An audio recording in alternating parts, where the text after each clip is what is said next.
বিসমিল্লাহির রহমানির রহিম। বাংলাদেশ জাতীয় দল বিএনপি সবসময় আন্দোলন সময় মাঠে ছিল। পাশাপাশি গতকালকে আপনারা দেখেছেন, আমরা আগে থেকে বলেছিলাম নির্বাচন যত কাছে আসবে ততই গুপ্ত হত্যা সহ বিভিন্ন ধরনের ষড়যন্ত্র দেশ নিয়ে হবে। আমাদের নেতা জনাব তারেক রহমান বলেছেন, সবার আগে বাংলাদেশ। ষড়যন্ত্র হয়নি শেষ, সজাগ থাকো বাংলাদেশ, সবার আগে বাংলাদেশ। আমরা আসলে এই স্লোগানে সবসময় সামনের দিকে এগিয়ে যেতে চেয়েছিলাম। গতকালকে যে ঘটনা জাতির বিবেককে নাড়া দিয়েছে, ওসমান হাদিকে যেভাবে গুলি করা হয়েছে, আমাদের মধ্যে যে গুপ্তচররা বসে আছে তার দৃষ্টান্ত প্রমাণ। আসলে নির্বাচনের তফসিল ঘোষণা করেছে, বেশি দিন হয় নাই, গত 2 দিন যাবত নির্বাচন তফসিল ঘোষণা করার পর থেকে আমরা দেখতেছি ঢাকা 8 আসনে স্পর্শগত জায়গায় যে হামলা হয়েছে তার তীব্র নিন্দা ও প্রতিবাদ জানাই। আজকে চট্টগ্রাম মহানগর বিএনপি সহ কেন্দ্রীয় ঘোষিত যে কর্মসূচি দিয়েছে, উত্তাল রাজপথ,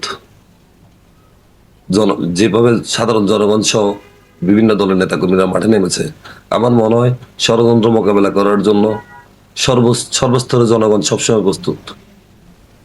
ভারতীয় আধিপত্যবাদের বিরুদ্ধে সবসময় বাংলাদেশ জাতীয় দল লড়াই সংগ্রামে কাঁধে কাঁধ মিলিয়ে জনগণের সাথে কাজ করে গেছে। আমাদের নেতা জনাব তারেক রহমান বলেছে, ষড়যন্ত্র মোকাবেলা করার জন্য সর্বদাই দেশের সর্বস্তরের মানুষকে সচেতন থাকার জন্য।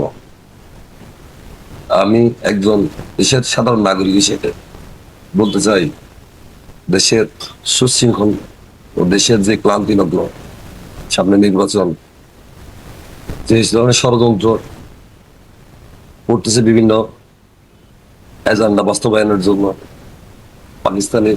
পাকিস্তানের আধিপত্য বিস্তারের জন্য ও ভারতীয় আধিপত্য বিস্তারের জন্য, আমরা তার রুখে দেওয়ার জন্য, বাংলাদেশের সর্বশ্রেণীর জনগণকে মূল্য সজাগ থাকার জন্য আমরা সবসময় নির্বাচনমুখী দল ছিলাম। আপনারা দেখেন, 5ই আগস্টের পরে বিএনপি বৃহত্তম দল হিসেবে চাইলে দেশের যে উপদেষ্টা মন্ডলী বা প্রধান উপদেষ্টা, ওইসব অনেক লোভ লালসায় করতে পারত। ওগুলার লোভের তোয়াক্কা না করে দেশের মানুষের স্বার্থে, নির্বাচনের স্বার্থে, এখনো জনগণের স্বার্থে নির্বাচন ছাড়া বিএনপি ক্ষমতায় যাওয়ার জন্য আগেও যেরকম প্রস্তুত ছিল না, এখনো প্রস্তুত নেই। আমাদের নেতা জনাব তারেক রহমান বলেছে, সাধারণ জনগণের ম্যান্ডেট নিয়ে নির্বাচন করবে, পার্লামেন্ট গঠন করবে, সংসদ গঠন করবে। আমরা আসলে এই লক্ষ্যে, এই ধারাবাহিকতায় আমরা বিগত 17 বছর আন্দোলন সংগ্রামে সেটা একটাই দাবি ছিল, আমাদের নির্বাচন। যারা নির্বাচনে প্রতিবন্ধকতা সৃষ্টি করবে তারা দেশ ও জাতির শেখবে, সমাজের শেখবে।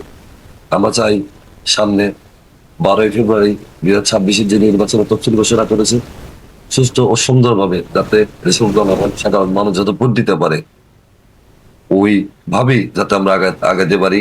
আমাদের বিশেষ করে দেশের সাধারণ জনগণ সবসময় ঐক্যবদ্ধ ছিল, ছিল। বাংলা হাসিনা বসে থাকতেছে, পাশাপাশি যে নিষিদ্ধ সময় ছিল তারাও করতেছে। আমরা সবসময় সজাগ থাকবো, দেশে সজাগ থাকবে। ধন্যবাদ জানাই। আমি আমার মানুষকে সজাগ থাকতে বলবো, পাশাপাশি আমাদের নেতৃবৃন্দকে সজাগ থাকতে বলবো, পাশাপাশি আমাদের সহকর্মী সহোদরদের সজাগ থাকতে বলবো ষড়যন্ত্র মোকাবেলা করার জন্য। ধন্যবাদ সবাইকে।